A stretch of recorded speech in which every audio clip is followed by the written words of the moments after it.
Tonight, the man with America's secrets is holed up in Russia. Fugitive Edward Snowden had planned his escape, but Russia may have other ideas. Bob Orr and John Miller are on the story. The IRS admits today the targeting of political groups was wider than we thought. Nancy Cordes is on the late-breaking story. The prosecution tries to shock the jury at the start of the murder trial of George Zimmerman. Mark Strassman is there. And the real Man of Steel.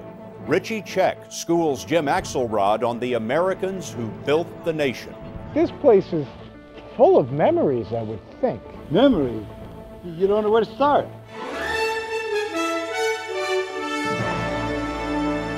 This is the CBS Evening News with Scott Pelley. Good evening. Edward Snowden is the most wanted fugitive in the world tonight.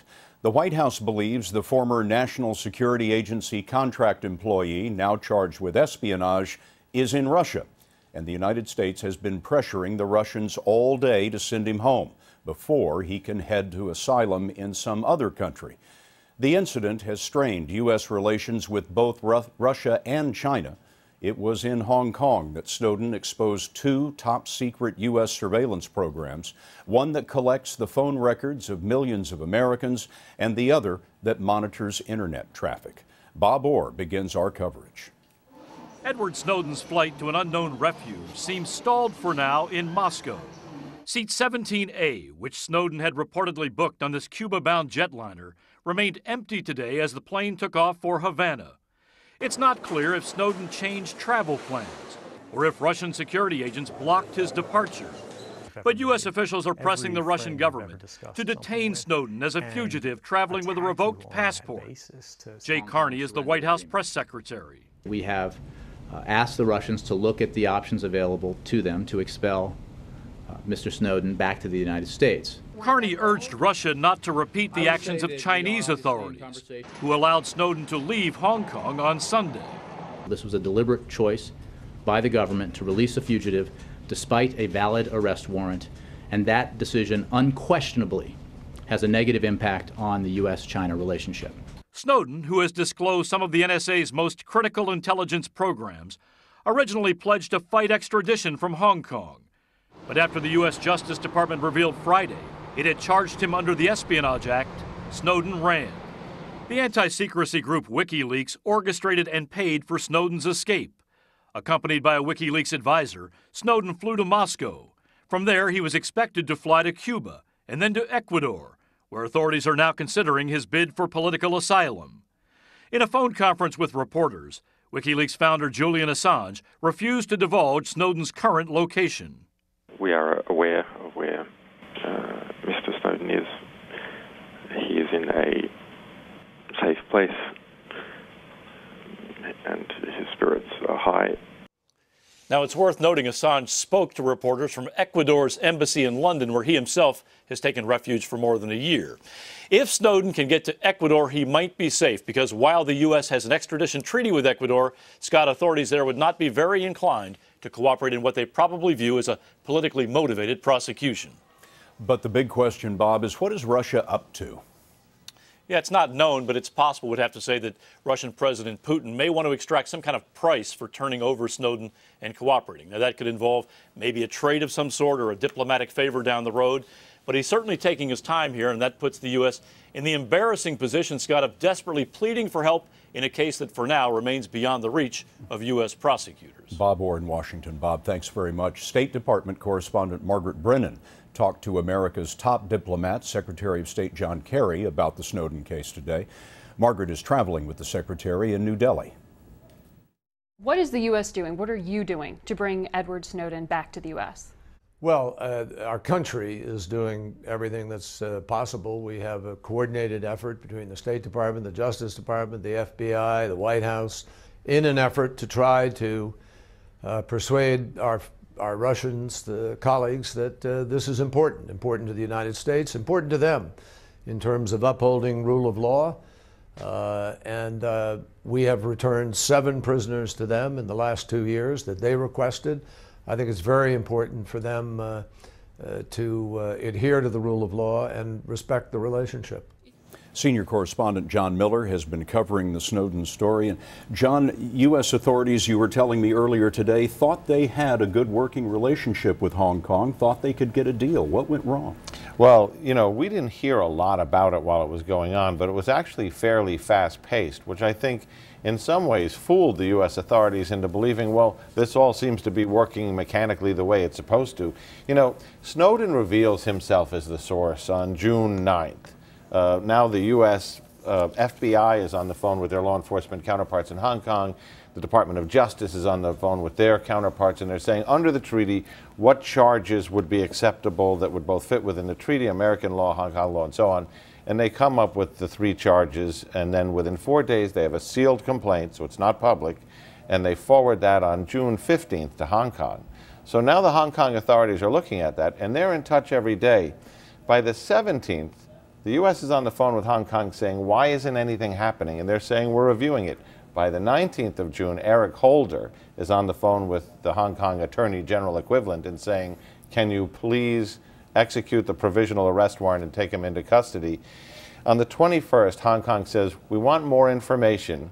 And while DOJ, the Department of Justice here, is preparing that, suddenly they find out on the 23rd that Snowden is departed for Moscow, and that Hong Kong didn't find it sufficient. So there was a lot going on there, and nobody's quite sure what happened.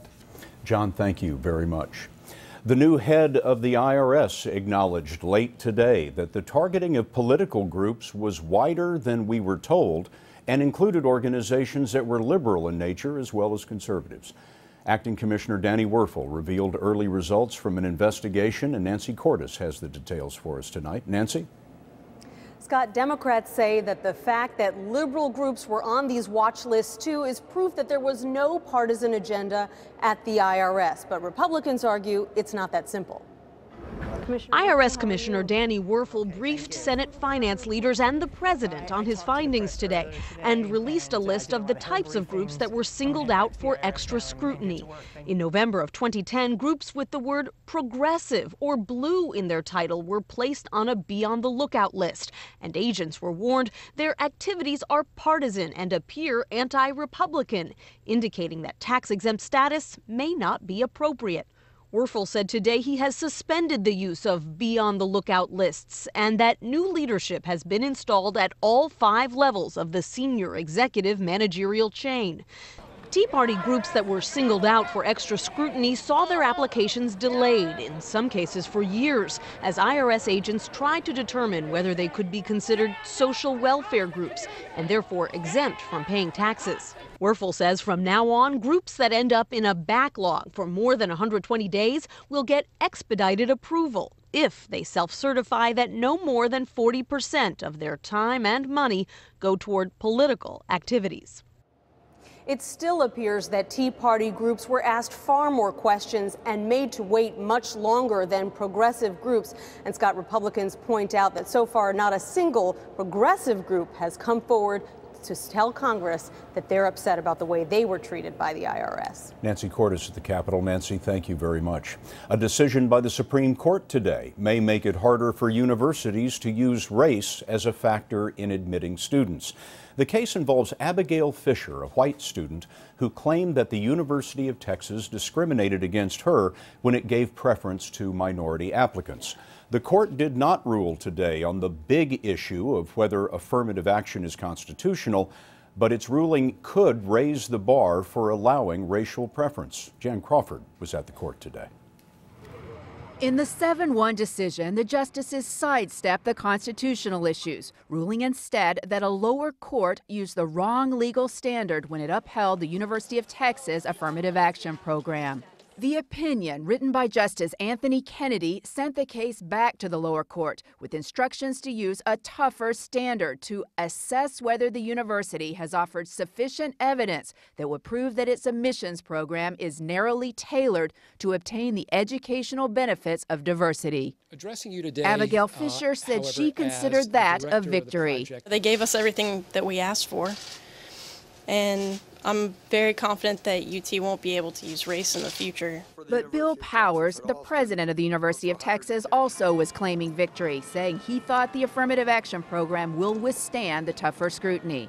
Today's ruling will have no impact on admissions decisions that we have already made or any immediate impact on the holistic admissions process at the University of Texas. The narrow ruling prompted a strong separate opinion by Justice Clarence Thomas. He said arguments used to support affirmative action were similar to now denounced arguments of slaveholders and segregationists over what was good for black people. But with today's ruling, affirmative action survives. The question is, for how long? The justices already have agreed to hear an even bigger case this coming fall on affirmative action in admissions and in hiring. And Scott, that case may not be so easy for the justices to punt. Jan Crawford on the steps of the court. Jan, thank you. The most closely watched murder trial in the country is playing out in Sanford, Florida. George Zimmerman, the neighborhood watch captain, says he shot an unarmed Trayvon Martin to death in self-defense.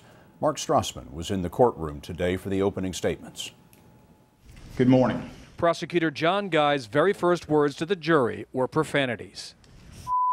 Punks.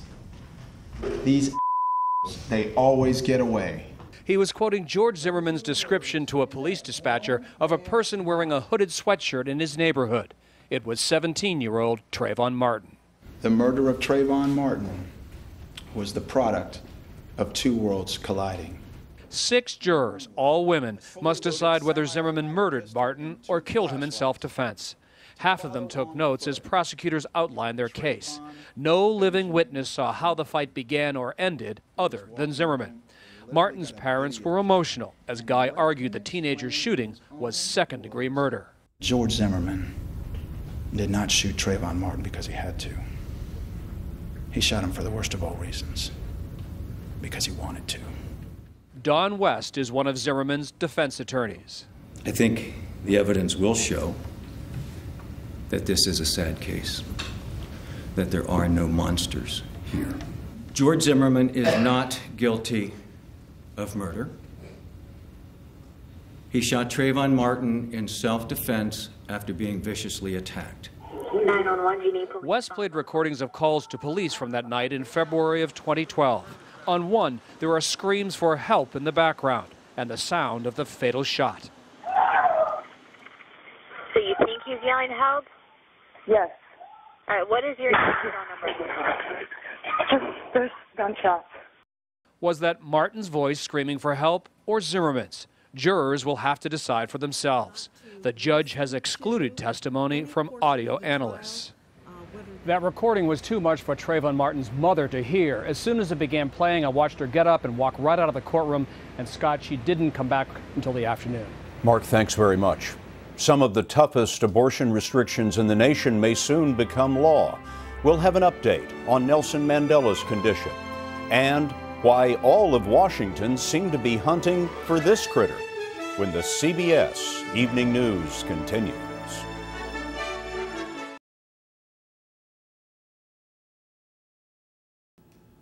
Lawmakers in Texas are expected to vote tomorrow on some of the toughest restrictions on abortion in the country.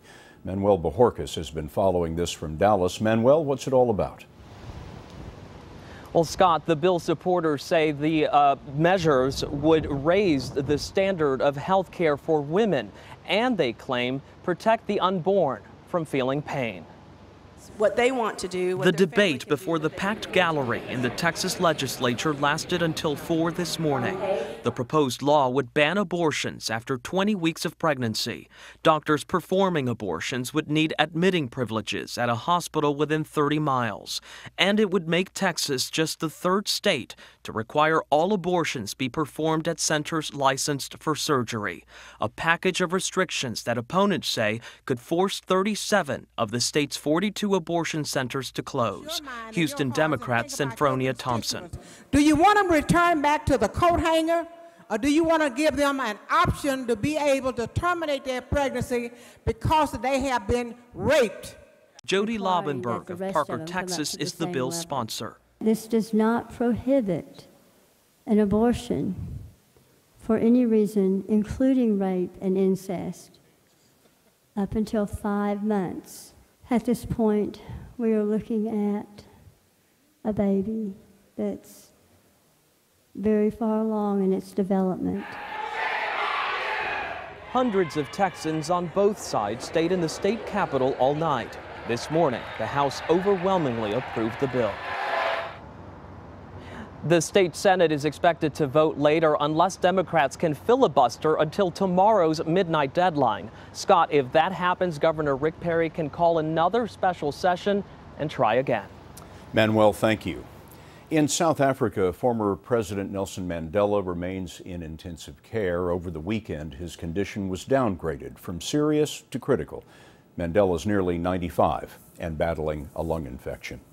One of the great blues singers has died. We'll remember Bobby Blue Bland when we come back.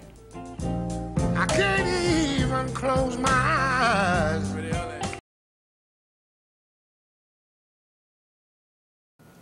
The U.S. Senate is working on an immigration bill that would give millions of illegal immigrants a path to citizenship. And late today, the bill survived a key test when the Senate overwhelmingly approved a doubling of the Border Patrol with 20,000 new agents. A vote on the full bill is expected later this week. There was an escape from the National Zoo in Washington. A red panda named Rusty disappeared overnight. Folks in the Adams Morgan neighborhood spotted him and posted pictures all over the internet. Red pandas are not in the bear family. They look more like raccoons. Rusty was finally captured in a bush and taken back to the zoo unharmed. The man known as the Sinatra of the Blues died last night in Tennessee. Bobby Blue Bland. And baby, you were just sweet 16. Bland played with many of the greats, including B.B. King. He had more than 50 singles on the R&B charts and is a member of the Rock and Roll Hall of Fame. Bobby Blue Bland was 83. In a moment, the men of steel who built America and the man who is keeping them from fading into history.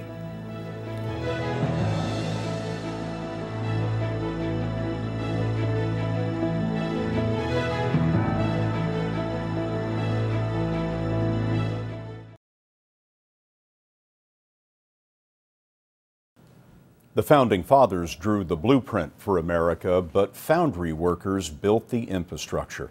Manufacturing jobs peaked at nearly 20 million in 1979. There were fewer than 15 million by 2003 when the Bethlehem Steel plant in Pennsylvania closed. But one steel worker remained behind to keep its history from rusting away. Jim Axelrod has his story. The steel mill in Bethlehem, Pennsylvania has been shut down for a decade. You look at it now, you can't believe it.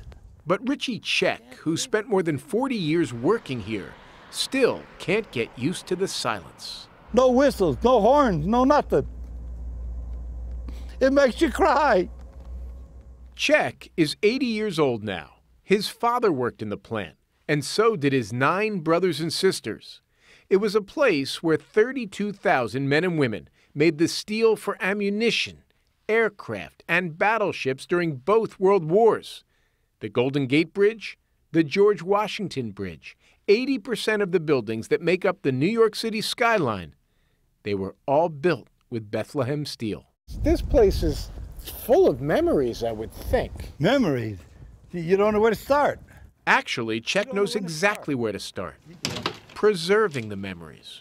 He collects artifacts from Bethlehem Steel, like the brass ID buttons workers wore. 64 was my number for 44 years. He curates his own small museum. When a furnace calls for hot air, he better have it. Now a volunteer tour guide for the city, Check wants to make sure the life he cherished is remembered. A time when a factory job could send 3 kids to college. If it had not been for Bethlehem Steel, they never would have gone. Never. And we had the hole in the furnace. Once a week or so, Check gets together with a group of retired steelworkers to talk about this way of life that once defined America. It's a good job, but dirty. Yeah. He can't help but choke up as the group of men keeps getting smaller. That you know that person, you won't see him anymore. Just like Bethlehem Steel. Tearful as he is, Richie Check is determined that mourning the memories won't stop him from honoring them. Jim Axelrod, CBS News, Bethlehem, Pennsylvania. And that's the CBS Evening News for tonight. For all of us at CBS News all around the world, good night.